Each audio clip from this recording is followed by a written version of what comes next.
People witness some crazy shit at weddings, and I kind of wish that I was there to witness it with them because I love the drama. If you don't like the tea, you're lying to yourself. Everyone's like, I hate drama. No, you hate your own drama. You love hearing others. If you're on my channel, you like hearing the drama. When I was 11, my cousin got married for the 3rd time. I never really liked her because she was pretty full of herself. The wedding itself was fine. Then we get to the reception. We were told we had to sit down as soon as we got there. The bride and groom then made a huge dramatic entrance and strutted around the room with actual crowns on their heads. This sounds like what I want my wedding to be like. I'm just kidding. The bride then gets the microphone and hands it to her mom and asks her to say something she loves about the bride. She then tells her mom to pass it on and says she wants everyone in the room to say one thing they absolutely love about the bride. Not the bride and groom, not their relationship, just the bride herself. It was super awkward. Like by the time it got to like the 50th person, it would be like, I love her earrings. Like there would be nothing left to say. This was more so the bride's family. One of my first classmates to get married. We were 19. Oh my God, that is so young. I'm 30 years old and I'm not even engaged.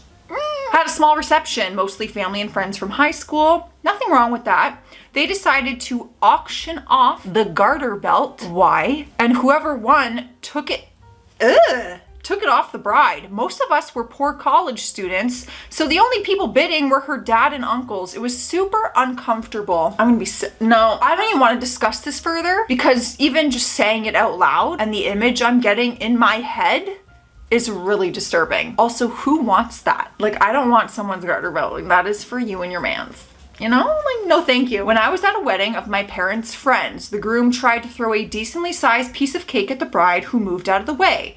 The cake ended up hitting my 76-year-old grandma.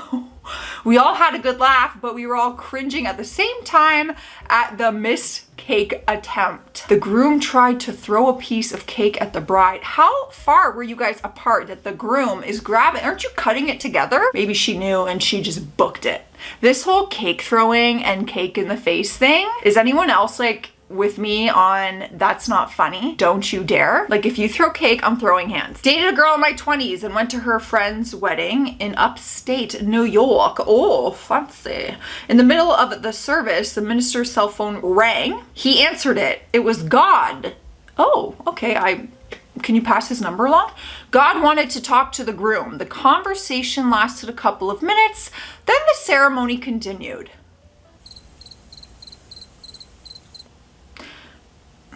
What route do I take with this one? Like, okay.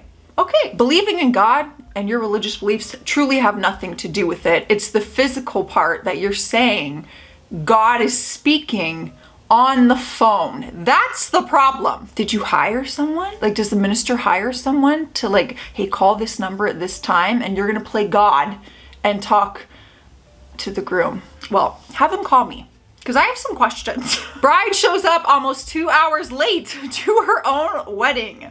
Southern California in an open field, no water, no shade. No water should be illegal. She shows up and wants to get married in her yoga outfit. That don't sound too bad. The groom shut it down, and when she refused to change her clothes, the groom decided to leave her looking stupid, and they never got married. Well, this just sounds like an absolute waste of time. For everybody. What a waste of time and money. You should have just stayed at the gym or in a yoga class. Like, why even bother showing up at that point? Also, getting married in a yoga fit don't sound too bad. I'm in a sports bar right now. Like, sign me up. It is white. I will walk down the aisle just fine. You'd be saving a lot of money, let me tell you. Long ago, I worked at a banquet hall and witnessed a fully NASCAR-themed wedding. That's cool. During the reception, they played the audio of the proposal going over the PA at the track. It was fully unintelligible. I can't even try to read that. Oh, vroom. Like the car. Other highlights were the owner locking himself in his office to avoid the bride's father because he was threatening him to haggle on the costs. In the end, we had to call the police because the bride in gown climbed over the bar to steal more sweet MGD after we had closed the taps and the event was over. This sounds like a riot. Yeah, that sounds pretty wild. I've been to a handful of weddings, only a handful, and I got no wild stories like that. None. Like all pretty basic, straightforward weddings, you know? If anything, I was the most drunk one. At one in particular. It's because I was young and I could drink and handle my liquor. In the sense of like handle is a no hangover. They began the wedding with the groom playing an out-of-tune guitar and singing to the bride. They were sitting on chairs in front of everyone, legit 400 people. That's a mini concert. And the bride was clearly uncomfortable, which made everyone else uncomfortable. That wedding also included a foot washing ceremony, and when the bride put her shoes back on, she tripped on her dress and fell flat on her face. They hadn't done the vows yet, and the ceremony stopped for 20 minutes to deal with the nosebleed she gave herself. All right, is this foot washing ceremony? I feel like that's got to be some kind of, I'm not making fun of you, I'm gagging at feet, because I can't do that. Feet and me, we don't have a good relationship, okay? I want nothing to do with feet. But obviously this means something to them. Maybe it's a religious belief. I'm not sure. Maybe it's a tradition. I don't know. But for me, I would rather die alone than get married and have to have a foot washing ceremony. The groom gave a speech thanking everyone for coming that devolved in the space of about 2 minutes into a straight up roast of his new brother-in-law. They were friends and the brother-in-law seemed to take it in good humor, but there's only so much implication of, I'm for sure going to be shagging your sister tonight, that you can take before it becomes really cringy. It didn't help that A, I barely knew anyone there because I was a +1, and B, I was on the table with the elderly relatives from that side of the family who were less than amused. All I'm thinking about is the father of the bride. Oh my God, if that happened at my wedding and my dad was hearing them making jokes about shagging me, like, oh my God. Actually, I think my mom would be more mortified than anything. I can't even say the word poop around my mom. Like, I have the humor of a 2-year-old. Poop is funny. Farts are still hilarious to me, and she hates it. If you go in the bathroom and take a big one and you want to come out and tell me about it, I'm right there listening and laughing along with you. My mom, oh my God. At every family dinner, I feel like I'm gonna get kicked out. The groomsman, I said that so like boldly, prepared a skit in which they lost the groom at the reception and proceeded with over-the-top, hands on hips. Hey guys, aren't we forgetting something? Well, where could he possibly be? Acting like some high school musical. None of the guests were prepared and silently fussed around with their drinks and silverware. When the whole thing ended, they anticipated like a standing ovation, but it went over the heads of everyone. A lone voice muttered, "That was kind of weird," as they made their exit quietly. I'm still not understanding. Was it supposed to be a joke or a prank? Like, it would have been more dramatic if you came in and genuinely act panicked, being like, we lost the groom, we don't know where he is. Like, I mean, I don't think you should pull that prank either way, but like the whole, where could he be? Like, cheese factor.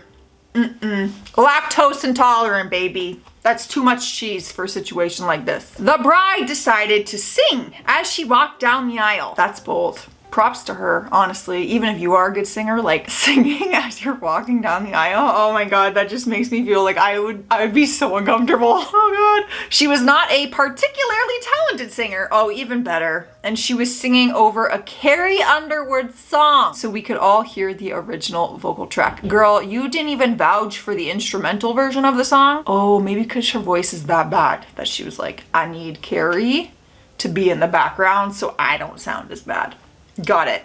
She finished walking about halfway through the song and then stood there and sang the rest of the song at the groom, and all we could do was sit there and watch. Yep, I'm feeling like secondhand embarrassment. I couldn't. Like, good for you. Good for you for being like, I'm gonna rock this. I'm gonna perform the song of a lifetime to my man waiting at the end. Like, all right, kudos to you, but like, hell no. I couldn't do that. I'm pretty sure my boyfriend would just start running in the other direction and lock himself in the bathroom if I started singing down the aisle. Oh, no, he wouldn't.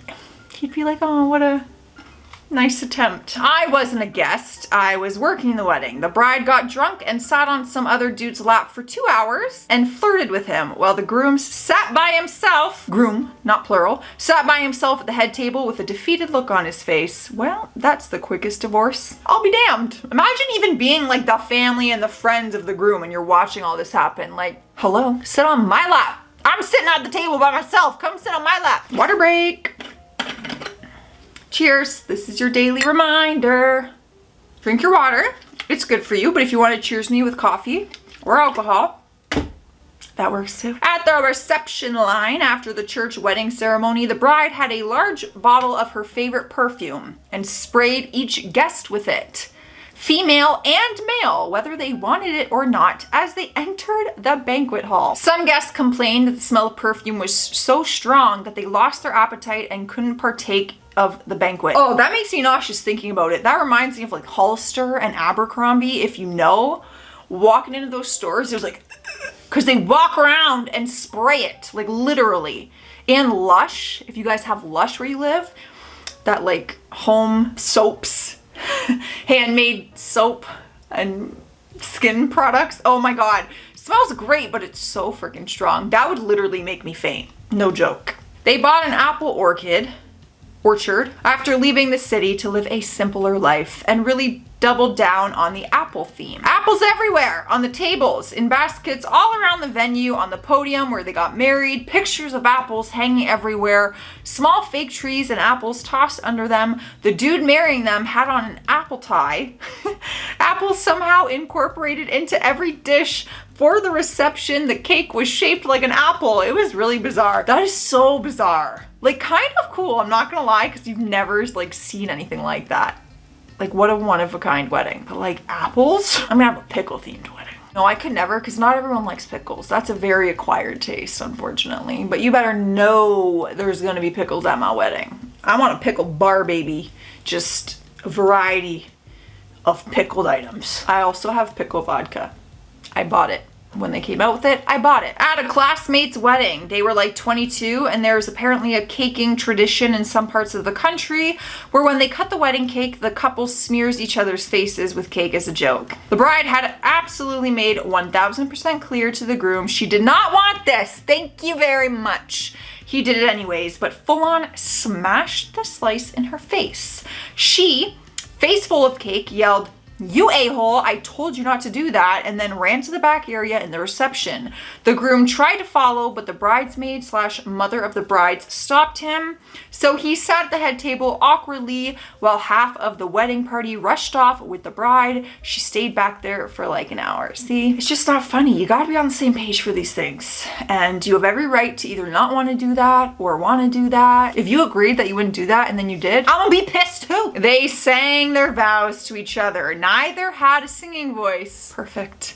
Vows were generally bat snap crazy, like submissive in the bedroom and not asking about where she was going. Okay, so like in the vows, their vows mentioned something about being submissive in the bedroom and not asking about where she was going? Oh. The auto-tune microphones were a terrible idea, God of mercy. Their vow songs shared a chorus and it was awful, and they expected the guests to sing along with the chorus. The vow singing lasted 20 minutes, pure cringe. I need to see the video of that. Someone had to have videotaped that. If that was in recent time, where's this footage? Please send it to me.